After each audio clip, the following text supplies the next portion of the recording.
Hey guys, welcome back to my channel. Hope you guys are doing really well. Today I'm going to share with you an interesting gluten-free red velvet recipe with a healthy cream cheese frosting. So let's get started. First, I have taken vinegar and milk and mixed it and kept it aside. This helps to make the cake really soft and fudgy. Then I have used sugar. So here I have used khansari sugar. You can use any other sugar you like. I have added oil, cocoa powder. For the recipe for gluten free, I have used ragi flour, baking powder, and baking soda. But you can add any other millet flour that you feel like. Now you whisk it really well till it becomes nice chocolatey. And then for the color, I have used Chef Master red color. But you could use beetroot juice also if you feel like, or beetroot puree. That also works. So now I've taken my cake tin and I'm going to pour this batter into it.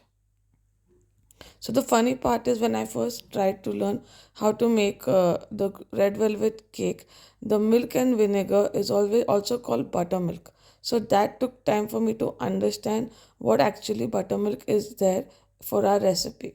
So you can see that now I baked my cake at 180 degrees for like 20 minutes till a toothpick came out clean, and you can see how super soft the cake has turned out. So now for the cream cheese frosting, I have taken around 3 tablespoons of cream cheese. I have used stevia powder, but you could use honey, maple syrup, that is fine. Then I add a little bit of butter, and now I'm going to whisk it till it becomes really smooth. You can even add a little bit of Greek yogurt also, that also gives a really good texture. And now you can see the frosting is ready. Now this frosting is good for icing. You can use it for piping. It tastes really good also.